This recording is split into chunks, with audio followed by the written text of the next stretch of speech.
Osmon davlatining oxirgi yillari. Yana ham yaqinlashsak, Abdulhamid Xon davri.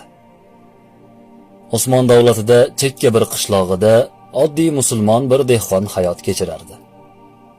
Dehqonning kunlik o'timi og'ir mehnatlar evaziga edi. Dehqon hayotini biroz yaxshilash yo'lini o'ylab qoldi. Uning boy, badavlat bo'lgan Yahudiy qo'shnisi bor edi.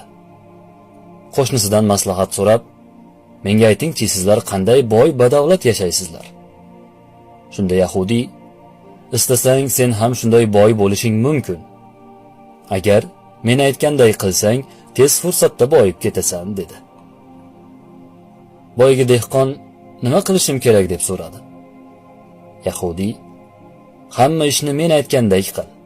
Bisotingda nima bo'lsa sotgin. Yerlaring, hayvonlaring, uying, hammasini. Sotgach, puliga kelishicha tulkining dum yungini sotib ol va falon bozorga olib borib sot.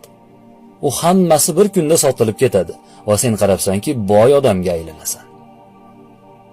Dehqon Yahudiy aytgandek, nima narsasi bo'lsa sotib yuborib, kelishicha tulkining dum yungini sotib oldi. Musulmonning Yahudiydan maslahat so'rashining o'zi sharmandalik edi.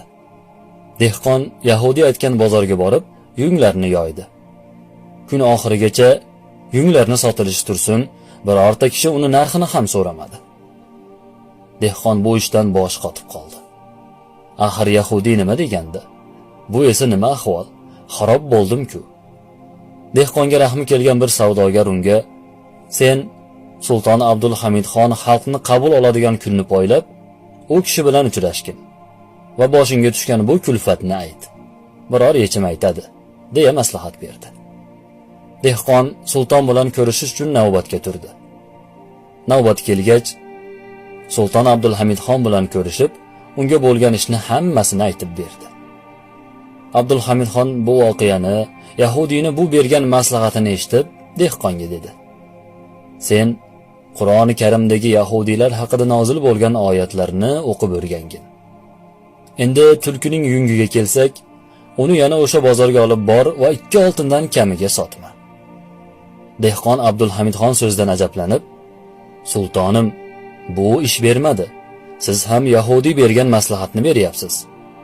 Tulki yungini 2 oltinga sotish tursin, uni hech kim so'rab ham qo'ymayapti", dedi.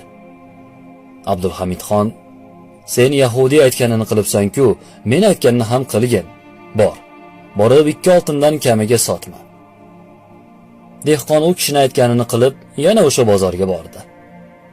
Ko'p vaqt o'tmay, tulki yunglarining barchasi sotilib ketdi. Dehqon bu ishdan hayron qoldi. Nima bo'layotganini tushunmadi.